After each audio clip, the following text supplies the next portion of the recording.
वक्फ कानून पर supreme court में आज अहम सुनवाई हुई। इस दौरान कोर्ट ने कुछ प्रावधानों को लेकर सवाल पूछे हैं। आदेश पारित करने की इच्छा भी जताई गई है, जिसका केंद्र ने विरोध किया। इसके बाद कोर्ट ने कहा कि मामले की कल दोबारा दोपहर 2 बजे सुनवाई होगी। सुनवाई के दौरान कोर्ट ने 3 अहम टिप्पणियां की। कोर्ट की तरफ से कहा गया, जो भी संपत्ति व्यक्ति या अदालत द्वारा वक्फ की घोषित की गई है वो अधिसूचित नहीं किया जाएगा। दूसरी टिप्पणी ये थी कि कलेक्टर कार्रवाई जारी रख सकते हैं, लेकिन प्रावधान लागू नहीं होगा। और तीसरी टिप्पणी ये थी कि पदेन सदस्य नियुक्त किए जा सकते हैं, उन्हें धर्म की परवाह किए बिना नियुक्त किया जा सकता है, लेकिन अन्य सदस्य मुस्लिम ही होने चाहिए। ये 3 अहम टिप्पणियां कोर्ट द्वारा की गई आज सुनवाई के दौरान। कल दोपहर 2 बजे एक बार फिर सुनवाई होनी है।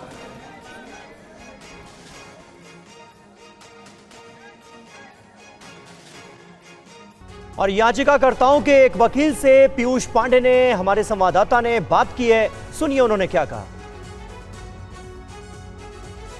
सुप्रीम कोर्ट में वक्फ मामले में याचिकाकर्ता जियाउर रहमान बर्क के वकील हमारे साथ में हैं।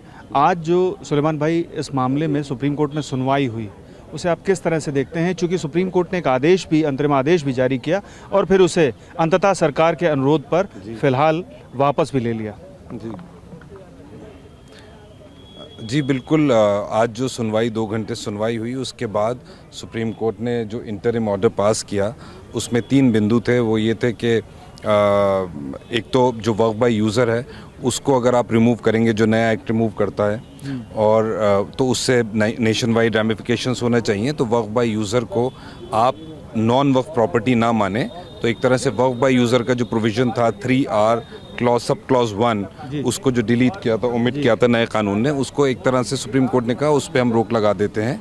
दूसरा उन्होंने ये कहा कि जो कलेक्टर के पास पावर्स हैं कि कोई डिस्प्यूटेड प्रॉपर्टी है, तो डिस्प्यूटेड प्रॉपर्टी को कलेक्टर जब तक डिसाइड करेगा वो नॉन वक्फ प्रॉपर्टी हो जाएगी, वो वक्फ नहीं कहलाएगी। तो सुप्रीम कोर्ट ने कहा कलेक्टर अपना डिस्प्यूट डिसाइड करे, लेकिन वो वक्फ प्रॉपर्टी रहेगी।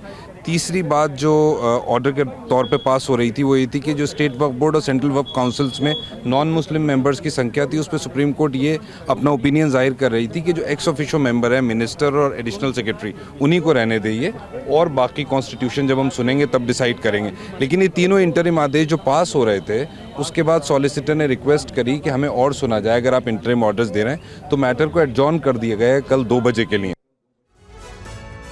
और हमारे संवाददाता पीयूष पांडे इस वक्त सुप्रीम कोर्ट से हमारे साथ मौजूद हैं। पीयूष, जरा आसान भाषा में, आसान अल्फाजों में समझाइए कि सुप्रीम कोर्ट की वक्फ कानून को लेकर की गई इन टिप्पणियों का मतलब क्या है? बिल्कुल समीर, देखिए पहली जो टिप्पणी थी ये उपयोगकर्ता, यानी कि जैसे आप हैं और आप अपनी संपत्ति को वक्फ को दान कर देते हैं, तो ऐसी स्थिति में जो पहले कानून था उसमें कोई प्रतिबंध नहीं था, लेकिन जो मौजूदा कानून है वो प्रतिबंधित करता है सीधे तौर पर उपयोगकर्ता अपनी जो संपत्ति है वो नहीं दे सकता है। दूसरी बात ये थी कि जो अदालतों ने वक्फ घोषित किया था उन पर भी ये सरपास करता था, ये जो कानून है मौजूदा वो सरपास करता था। तो सुप्रीम कोर्ट ने कहा कि जो अदालतों द्वारा घोषित किया गया है वक्फ, उसे डीनोटिफाई नहीं किया जाएगा, और जो उपयोगकर्ता है, यानी कि जैसे आपने कोई दान कर दी संपत्ति वक्फ को, तो उसे डीनोटिफाई नहीं किया जाएगा मौजूदा कानून, जबकि उसे डीनोटिफाई करने का स्पष्ट निर्देश देता है। और दूसरी जो स्थिति थी उसमें ये कहा गया कि कलेक्टर द्वारा अगर कोई विवादित जगह जो वक्फ से संबंधित है अगर वो सुनी जाएगी, तो ऐसे समय के लिए वो ज़मीन या जगह या संपत्ति वो वक्फ संपत्ति नहीं रह जाएगी, यानी कि सामान्य संपत्ति गिनी जाएगी। तो ये भी स्पष्ट किया गया कि जो कलेक्टर हैं वो कार्रवाई कर सकते हैं, प्रक्रिया अपना सकते हैं, लेकिन प्रावधान लागू नहीं होगा। यानी कि जो संपत्ति वक्फ के नाम पर है वो तब भी वक्फ का रहेगी जब तक कि प्रक्रिया चल रही है कलेक्टर की, जबकि कानून में ये साफ तौर पर कहा गया है कि वो डीनोटिफाई कर दी जाएगी, यानी कि वक्फ संपत्ति नहीं रहेगी जब तक कि कलेक्टर विवादित मसले को सुन रहे हैं। और तीसरी जो अहम बात थी कि कि एक्स ऑफिशियो मेंबर, यानी कि जो एक्स ऑफिशियो मेंबर हैं वो चाहे हिंदू हों या किसी और धर्म के हों, वो रखे जा सकते हैं। लेकिन जो मूल सदस्य हैं, जो वक्फ के मूल सदस्य हैं, वो मुस्लिम ही रखे जाएंगे। सुप्रीम कोर्ट का ये कहना था। तो अगर सुप्रीम कोर्ट का ये अंतरिम आदेश जारी हो जाता, चूँकि इस मामले में सुप्रीम कोर्ट अपना आदेश लगभग लिखवा ही चुका था, लेकिन सॉलिसिटर जनरल की तरफ से ये मांग की गई कि सरकार का पूरा पक्ष सुना जाए और उसके बाद ही इस अंतरिम आदेश को जारी किया जाए। अगर ये अंतरिम आदेश जारी होता तो ये स्पष्ट तौर पर था कि पूरी तरह से यथास्थिति का आदेश होता और एक्ट पर, यानी कि जो कानून बन चुका है उस पर यथास्थिति यानी कि उसे लागू नहीं किए जाने का एक तरह से आदेश होता। लेकिन सुप्रीम कोर्ट ने ये संकेत दे दिया अपने इन 3 बिंदुओं में कि अगर सरकार उसे संतुष्ट नहीं कर पाई तो ऐसी स्थिति में वो कल भी ये आदेश जारी रख सकता है। और अब इस मामले पर सुप्रीम कोर्ट कल दोपहर 2 बजे आगे सुनवाई करेगा और सरकार का पक्ष सुनेगा और इसके बाद सरकार के पक्ष के जवाब में जो याचिकाकर्ता हैं, मुख्य याचिकाकर्ता हैं, वो अपना जवाब भी रखेंगे सुप्रीम कोर्ट के समक्ष। पीयूष, ये बहुत अहम जानकारी आपने दी हमारे दर्शकों को और 3 बड़ी टिप्पणियां सुप्रीम कोर्ट की तरफ से की गई हैं।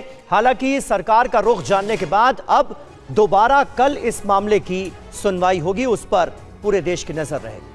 और आइए आगे बढ़ते हैं। पश्चिम बंगाल के मुर्शिदाबाद में हिंसा का पाकिस्तानी कनेक्शन सामने आ गया है। इस हिंसा की पूरी साजिश आईएसआई ने रची थी। टीवी 9 भारतवर्ष की एक्सक्लूसिव रिपोर्ट देखिए।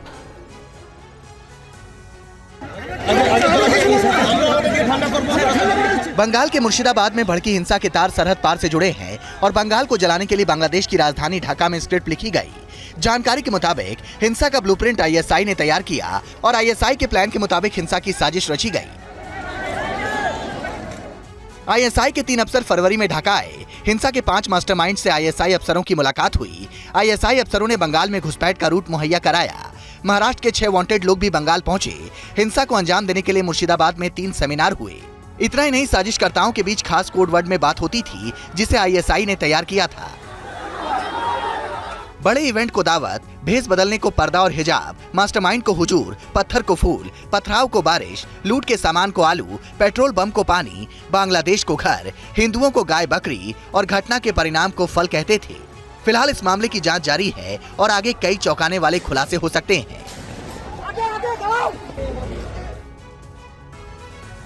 मुर्शिदाबाद में हिंसा के बाद आज इमामों से ममता बनर्जी ने मुलाकात की। मुलाकात में उन्होंने इमामों से कहा कि मस्जिदों से शांति बनाए रखने की अपील करें। तस्वीरें कोलकाता में वक्फ कानून और हिंसा पर हुए मंथन की है। मुस्लिम मौलवियों और धर्म गुरुओं के साथ सीएम ममता बनर्जी ने बैठक की। उन्होंने कहा कि बीजेपी समाज को बांट रही है, हम इसे बर्दाश्त नहीं करेंगे। मेरे को चैलेंज है, अगर वक्फ एक्ट को चेंज करना है तो क्यों कॉन्स्टिट्यूशन अमेंडमेंट नहीं किया? 2/3 मेजोरिटी में एक्ट पास होना चाहिए। खाली मेजोरिटी से नहीं होता। बीजेपी बाहर का गुंडा लेकर ये उसका प्लान है। सीएम ममता बनर्जी के आरोपों का बीजेपी नेता शुभेंदु अधिकारी ने जवाब दिया। ये लोग की दंगाई है। मुथाबाड़ी, फराक्का, शमशेरगंज में कम्युनल क्लास जो लोग किया है उनको बढ़ावा दे रहा है। उनको ममता बनर्जी भड़का रहा है, दिल्ली जाओ, दिल्ली बंद करो। अरे दिल्ली तो यूपी होकर जाना पड़ेगा। और वक्फ कानूनों को लेकर ममता बनर्जी ने बिहार के सीएम नीतीश कुमार पर भी हमला बोला और उन पर चुप रहने का आरोप लगाया। ममता बनर्जी के इस बयान पर जेडीयू ने क्या रिएक्शन दिया है, आइए देखते हैं। वक्फ कानून को लेकर आरोप प्रत्यारोप का दौर जारी। पश्चिम बंगाल के मुर्शिदाबाद में हिंसा के बाद सीएम ममता बनर्जी ने आज इमामों के साथ बैठक की और वक्फ कानून का समर्थन करने पर बिहार के सीएम नीतीश कुमार पर हमला बोला। नीतीश बाबू चुपचाप बैठे हैं, पूरा सपोर्ट देता है। क्या तुरंत दे देंगे बीजेपी, पूरा पावर दे देंगे। वहीं सीएम ममता के बयान पर जेडीयू ने जवाब दिया है। बिहार के मुख्यमंत्री श्री नीतीश कुमार जी को कम से कम ममता बनर्जी जी से तो नसीहत लेने की जरूरत नहीं है। दरअसल पश्चिम बंगाल जिस तरह से जल रहा है, इसकी पूरी जिम्मेदारी उनके गैर जिम्मेदाराना बयानों की है। आज गृहयुद्ध के हालात पश्चिम बंगाल में उत्पन्न हुए हैं। दूसरी तरफ बिहार में लगातार इन 20 वर्षों के शासनकाल में कभी कर्फ्यू नहीं लगा, कभी दंगे नहीं हुए। इमामों के साथ बैठक में ममता बनर्जी ने बीजेपी पर हमला बोला तो अब बीजेपी ने उनसे बंगाल में यूपी का योगी मॉडल अपनाने की मांग की है। मुर्शिदाबाद में हिंसा के बाद बंगाल के सीएम ममता बनर्जी ने कोलकाता में इमामों के साथ बैठक की। इस मीटिंग में उन्होंने उपद्रवियों से हिंसा रोकने की अपील की और लगे हाथ बीजेपी पर हमला बोल दिया। बीजेपी बाहर का गुंडा लेकर ये उसका प्लान है, उसका पहले प्लान था रामनवमी का दिन में करने के लिए। ममता के इस आरोप पर बीजेपी ने क्या कहा, सुनिए। योगी आदित्यनाथ जी ने दंगाइयों को लेकर के टिप्पणी की थी। ये ममता बनर्जी को बहुत नागवार गुजर गई, क्योंकि इन दंगाइयों के साथ उनकी ममता का रिश्ता है, उनकी ममता बरसती है इन दंगाइयों पर, और इसीलिए दंगाइयों को कुछ कहा जाना उन्हें बहुत नागवार गुजर गया। उत्तर प्रदेश के मुख्यमंत्री योगी आदित्यनाथ जी को लेकर के वो आपत्तिजनक टिप्पणी करने की बजाय इन दंगाइयों पर नियंत्रण करने के लिए योगी मॉडल का उपयोग करती तो शायद आज वहां हिंदुओं की रक्षा हो पाती। इससे पहले सीएम योगी ने भी बंगाल में हिंसा को लेकर ममता बनर्जी पर गंभीर आरोप लगाए थे। बिना डंडे के मानेंगे नहीं। आप देख रहे होंगे बंगाल जल रहा है, वहां की मुख्यमंत्री चुप है, दंगाइयों को शांति दूत कहती है। अरे लातों के भूत बातों से कहां मानने वाले हैं। कांग्रेस ने आज ईडी कार्रवाई के खिलाफ देश भर में जमकर विरोध प्रदर्शन किया। सोनिया गांधी और राहुल के खिलाफ जारी चार्जशीट वापस लेने की मांग की गई।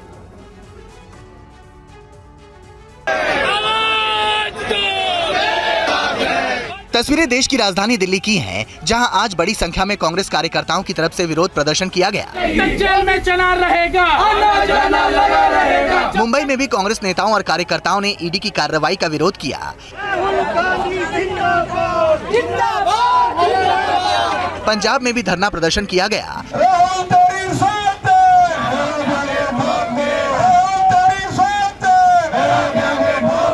उत्तराखंड के देहरादून में ईडी ऑफिस के बाहर कांग्रेस कार्यकर्ताओं ने धरना दिया।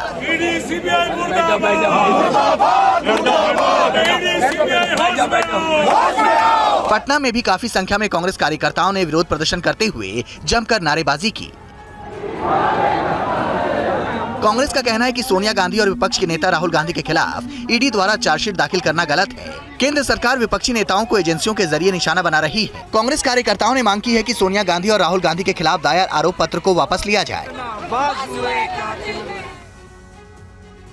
और कांग्रेस कार्यकर्ताओं ने यूपी की राजधानी लखनऊ में भी ईडी की कार्रवाई के खिलाफ जमकर प्रदर्शन किया। कई कार्यकर्ताओं को हिरासत में लिया गया। देखिए रिपोर्ट।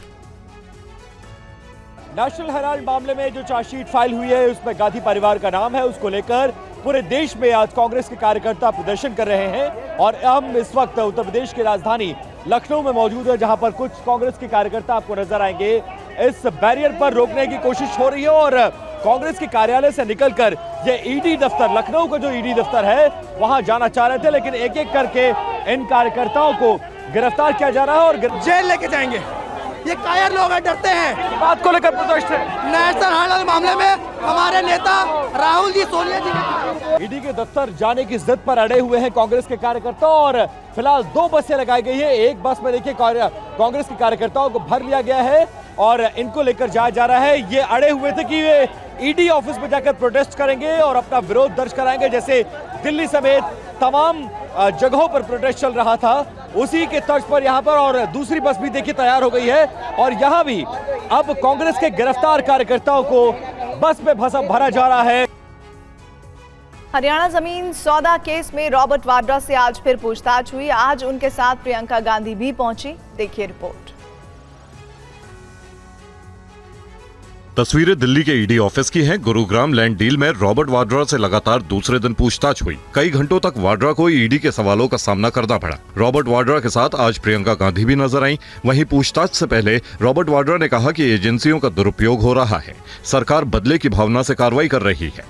समय बदलता रहता है, हमेशा समय बदलता रहता है। क्यों जो हमारे ऊपर बीत रही है या मतलब कि अगर हम जो झेल रहे हैं ये समय भी बदलेगा तो हो सकता है उन लोगों को भी झेलना पड़े, तो समय समय की बात है। ऐसे में अब ये भी जान लीजिए रॉबर्ट वाड्रा को समन भेजने की वजह क्या है। दरअसल वाड्रा ने फरवरी 2008 में गुरुग्राम में 3.5 एकड़ जमीन खरीदी थी। शिकोपुर इलाके में ये जमीन 7 करोड़ 59 लाख रुपए में खरीदी गई थी। बाद में ये जमीन डीएलएफ को 58 करोड़ रुपए में बेची गई थी। अब मनी लॉन्ड्रिंग केस में केंद्रीय एजेंसी इसकी जांच कर रही है। आरोप है कि वाड्रा को फायदा पहुंचाने के लिए नियमों में बदलाव किए गए थे। राहुल गांधी ने गुजरात में कांग्रेस कार्यकर्ताओं को संबोधित करते हुए कहानी सुनाई, जिसमें उन्होंने घोड़ों का जिक्र किया। देखिए ये रिपोर्ट। देखिए, दो तरीके के घोड़े होते हैं, एक रेस का होता है और दूसरा बारात का घोड़ा होता है। अच्छा, उसमें तीसरा भी होता है, उसको जोड़ देता हूं, एक लंगड़ा घोड़ा भी होता है। और आप ही ने मुझे यह बात बताई कि देखिए राहुल जी, प्रॉब्लम क्या है कि कांग्रेस पार्टी कभी कभी रेस के घोड़े को बारात में बेच देती है और बारात के घोड़े को रेस में दौड़ा देती है। तो हम ये बात इन घोड़ों को हम थोड़ा अलग अलग करना चाहते हैं कि भैया ये रेस का घोड़ा है, ये बारात का घोड़ा है और ये लंगड़ा घोड़ा है, और रेस के घोड़े को हम दौड़ाएंगे, बारात के घोड़े को हम नचाएंगे। और समाजवादी पार्टी के राष्ट्रीय अध्यक्ष अखिलेश यादव ने कहा है कि जिस कांग्रेस ने ईडी बनाई उसी की वजह से उसे परेशानी का सामना करना पड़ रहा है।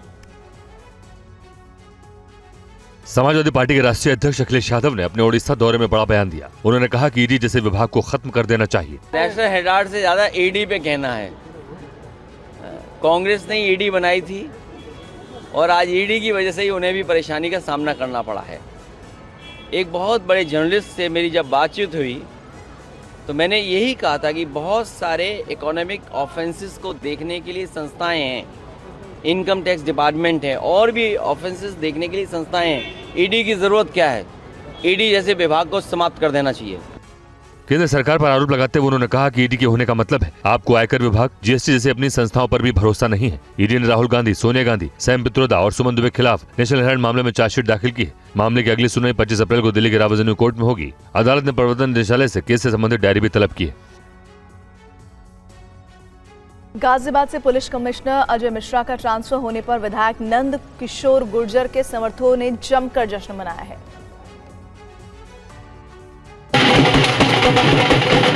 गाजियाबाद के कमिश्नर के ट्रांसफर के बाद गाजियाबाद के लोनी में नंद किशोर गुर्जर के समर्थकों ने कुछ इस अंदाज में जश्न मनाया। साथ ही विधायक नंद किशोर गुर्जर को कुर्ता और पगड़ी भेंट की गई। दरअसल 20 मार्च को विधायक नंद किशोर गुर्जर रामकथा कलश यात्रा निकाल रहे थे। इसी दौरान पुलिस ने उन्हें रोक दिया। पुलिस के साथ हुई नोकझोंक के दौरान विधायक का कुर्ता फट गया था।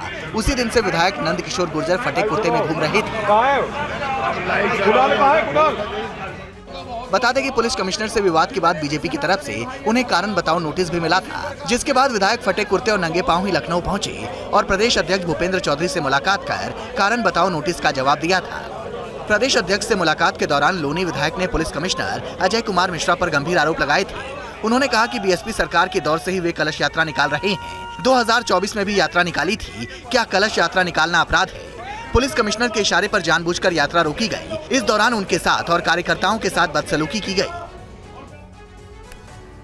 हरियाणा के भिवानी में भी मेरठ हत्याकांड जैसी वारदात को अंजाम दिया गया है, जहां पत्नी ने प्रेमी के साथ मिलकर पति का मर्डर कर दिया।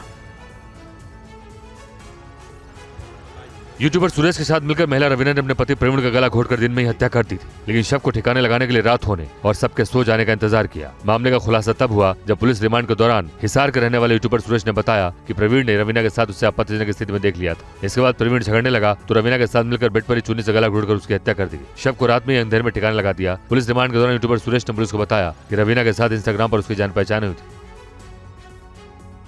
प्रवीण के शव मिलने के बाद परिवार को शक हुआ कि आखिर प्रवीण वहां कैसे पहुंचा। इसकी पड़ताल के लिए परिजनों ने घर के आसपास के रास्तों के सीसीटीवी फुटेज निकाली तो उनके घर के पास एक हेलमेट पहने संदिग्ध व्यक्ति की बाइक दिखाई दी। मुंह पर कपड़ा ढके रवीना भी पीछे बैठी थी और बीच में प्रवीण की बॉडी थी। रात करीब 2:30 बजे सीसीटीवी में बाइक जाती दिखाई दी। इससे करीब 2 घंटे बाद हेलमेट पहने बाइक चालक के साथ पीछे बैठकर वापस घर भी आए। इस दौरान बीच वाला व्यक्ति नहीं था। पुलिस ने जब सख्ती से पूछताछ की तो रवीना और उसके प्रेमी ने सब कुछ उगल दिया।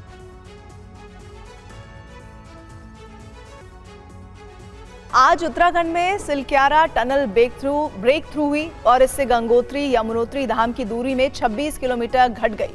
पूरी खबर देखिए।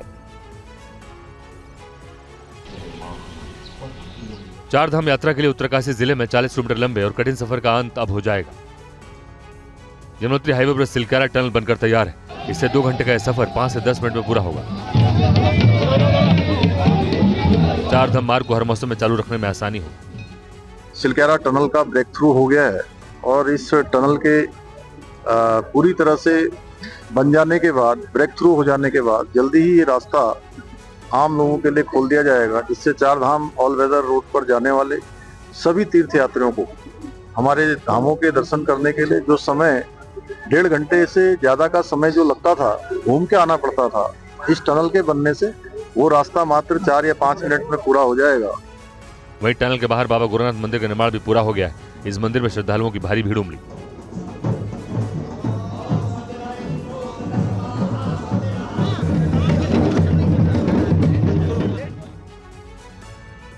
जम्मू कश्मीर में चिनाब रेल ब्रिज के साथ अंजी केबल ब्रिज भी तैयार है। ग्राउंड रिपोर्ट देखिए।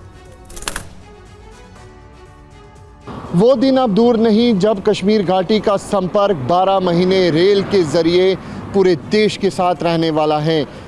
उधमपुर बारामूला रेल परियोजना का काम पूरा हो चुका है। जल्द ही इस ट्रैक पर रेल दौड़ेगी। वहीं आपको बता दें कि न सिर्फ दुनिया का सबसे ऊंचा रेलवे ब्रिज जिसे चिनाब ब्रिज कहा जाता है, भारतीय इंजीनियरिंग का बेमिसाल कारीगरी है, बल्कि अंजी केबल रेल ब्रिज भी भारतीय इंजीनियरों ने डिज़ाइन किया है और उसको तैयार किया है।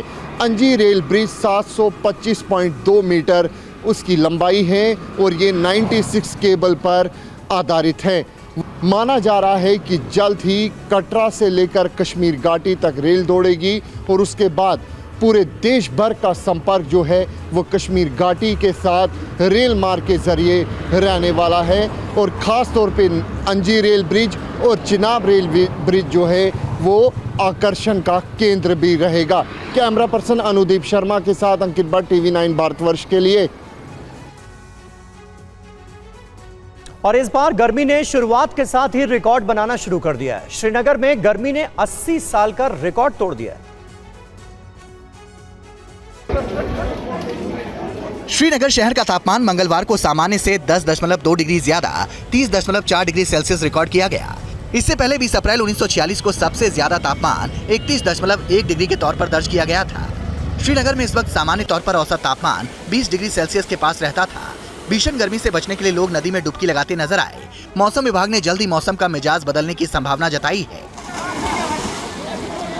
जो जनरली ड्राई रहेगा और उसके साथ साथ कल भी वेदर अमूमन ड्राई रहने के चांसेस हैं। फिर 18 ऑनवर्ड्स एक वेट स्पेल के चांसेस हैं जिसमें लाइट टू मॉडरेट बारिशें, कुछ एक जगहों पे मॉडरेट टू हैवी रेनफॉल के भी चांसेस हैं, खासकर 19 को।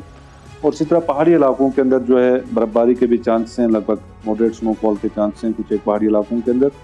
और उसके साथ साथ thunderstorm activity, lightning, gusty winds, कुछ एक जगहों पे हेल स्टॉर्म है, ये एक्टिविटी इस टाइप का रहेगा।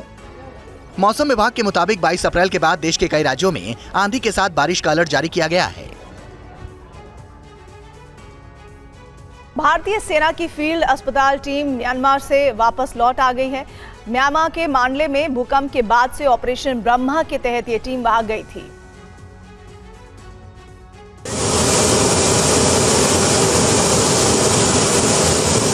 भारतीय सेना के इस दल का हिंडन एयरफोर्स बेस पर स्वागत किया गया। इस मानवीय मिशन के तहत भारतीय सेना ने भूकंप पीड़ितों को तत्काल और उन्नत चिकित्सा सेवा प्रदान की। इस अभियान में भारतीय सेना ने न केवल घायल नागरिकों की जान बचाई बल्कि वहां के स्थानीय अस्पतालों और प्रशासन का भी विश्वास जीता। ये ऑपरेशन भारत की मानवीय सहायता और आपदा राहत प्रयासों का एक बड़ा उदाहरण बना। दुनिया ने देखा कि आपदा में भारत अपने पड़ोसी देशों की मदद किस तरह से करता है। 50 पैरा ब्रिगेड के कमांडर ब्रिगेडियर नवीन कुमार ने बताया कि ये ऑपरेशन 7.7 तीव्रता वाले भूकंप के बाद म्यांमार सरकार के अनुरोध पर शुरू किया गया था। शुरू में 118 सदस्यीय दल भेजा गया था, लेकिन हालात बिगड़ने पर अतिरिक्त विशेषज्ञ डॉक्टर और सर्जन भेजे गए। कुल 123 सदस्यीय दल म्यांमार में सेवाएं दे रहा था। इस टीम ने मांडले में फील्ड कंडीशन में एक साथ 2 मरीजों की सर्जरी के लिए 2 ऑपरेशन थिएटर की व्यवस्था की थी। इस टीम ने फील्ड में लगभग 65 बड़ी सर्जरी की और जरूरतमंदों के लिए दवाइयां भी पहुंचाई।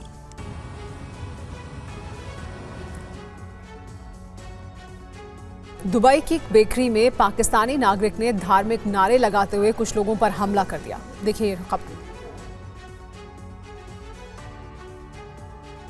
दुबई में एक पाकिस्तानी नागरिक ने तेलंगाना के 2 मजदूरों की हत्या कर दी। 11 अप्रैल को दुबई में मॉडर्न बेकरी एलएलसी में काम करने के दौरान एक पाकिस्तानी नागरिक ने अष्टाबू प्रेम सागर और श्रीनिवास पर हमला कर दिया। इस हमले में दोनों की जान चली गई। हमलावर पाकिस्तानी नागरिक ने दोनों की हत्या के दौरान जोर जोर से धार्मिक नारे लगाए, पाकिस्तान जिंदाबाद भी कहा। घटना के बाद आसपास के इलाके में दहशत फैल गई। परिवार उनके पार्थिव शरीर के वापस आने का इंतजार कर रहा है। भारतीय दूतावास के जरिए दुबई पुलिस से प्रक्रिया में तेजी लाने का आग्रह किया गया है। अष्टाबू प्रेम सागर निर्मल जिले के रहने वाले थे, जबकि श्रीनिवास निजामाबाद जिले के थे। इस हत्याकांड में चौंकाने वाला खुलासा हुआ है। परिवार का आरोप है कि अष्टाबू और श्रीनिवास की हत्या इसलिए की गई क्योंकि भारत के रहने वाले और हिंदू थे। तेलंगाना के युवाओं की हत्या उनके सहकर्मी ने काम के दौरान की थी। इस हमले में 2 लोग घायल भी हुए। प्रेम सागर तेलंगाना में अपने परिवार का सहारा थे और जल्द ही घर लौटने की योजना बना रहे थे। और जम्मू कश्मीर में आतंक का सफाया जारी है। कठुआ में एनकाउंटर पर सुरक्षा बलों ने कई बड़े खुलासे किए। जम्मू कश्मीर को दहलाने का ये साजो सामान देखिए। 2 AK-47 राइफल, एक made in America M4 rifle, विस्फोटक और आतंकियों का साजो सामान। आतंक के ये वो सबूत हैं जिनके दम पर आतंकी बारूदी कोहराम मचाने की फिराक में थे, लेकिन सुरक्षा बलों की चुस्ती के आगे टेरर फिर हारा और कठुआ में सुरक्षा बलों ने 29 मार्च को 2 आतंकवादियों को मार गिराया था। अब इस मुठभेड़ को लेकर जम्मू कश्मीर पुलिस ने बड़ा खुलासा किया है। पुलिस ने बताया कि एनकाउंटर के दौरान आतंकी नशा करते थे। नशे की हालत में ये आतंकी हमले को अंजाम देते हैं। जो सामान आप देख रहे हैं उनसे आपको ये यकीन आ जाएगा कि ये जो है यहाँ बहुत गलत इरादों से और बड़े लंबे समय की तैयारी करके आए थे और यही टेररिस्ट अब जो है घूम रहे हैं लाचार, बिना साजो सामान के, बिना हथियारों के और दरबदर होके घूम रहे हैं और इनके पीछे पुलिस, CRPF, आर्मी तीनों लगे हुए हैं। इसके अलावा जो इम्पोर्टेंट चीज़ें हैं वो ये हैं कि इसमें हमें नारकोटिक ड्रग्स भी मिले हैं छोटे पैकेट में, जो हमें लगता है कि टेररिस्ट के कंजम्पशन के थे। भारत में रियल एस्टेट सेक्टर की ग्रोथ जारी है। खास बात यह है कि लग्जरी हाउसिंग सेगमेंट में मांग बढ़ रही है। वित्त वर्ष 2024-25 की आखिरी तिमाही में लग्जरी सेगमेंट में 28% की ग्रोथ दर्ज की गई है। देखिए ये रिपोर्ट। रियल एस्टेट सेक्टर में धीमी ग्रोथ के बावजूद लग्जरी हाउसिंग के प्रति लोगों का आकर्षण बढ़ रहा है। अब 4 करोड़ या ज्यादा के लग्जरी हाउसिंग सेगमेंट में बिक्री तेज हुई है। रियल एस्टेट कंसल्टेंट CBRE की एक रिपोर्ट के मुताबिक जनवरी-मार्च 2025 की तिमाही में लग्जरी हाउसिंग सेगमेंट में 28% साल दर साल ग्रोथ दर्ज की गई। रिपोर्ट में आखिरी तिमाही में कुल 1930 लग्जरी यूनिट्स की बिक्री को ध्यान में रखा गया। 7 बड़े शहरों में सबसे ऊपर दिल्ली NCR है, जिसमें लगभग आधे यानी करीब 950 यूनिट की बिक्री हुई। उसके बाद मुंबई रहा, जहां 23% यूनिट की बिक्री हुई। दक्षिण में बेंगलुरु सबसे ऊपर रहा, जहां 190 यूनिट की बिक्री हुई। कोलकाता, चेन्नई में लग्जरी यूनिट की बिक्री में हिस्सेदारी 5% रही। प्रॉप इक्विटी के आंकड़ों के मुताबिक जनवरी-मार्च 2025 की तिमाही में आवासीय बिक्री में 23% की गिरावट आई। देश के 9 टॉप शहरों में आवासों की सप्लाई में 34% की कमी आई है। एक्सपर्ट्स का दावा है कि घर का सपना पूरा करने की इच्छा, आय में वृद्धि और इंफ्रास्ट्रक्चर में सुधार से 2025 में रियल एस्टेट मार्केट में स्थिर बढ़ोतरी होगी। उनकी टीम ने जो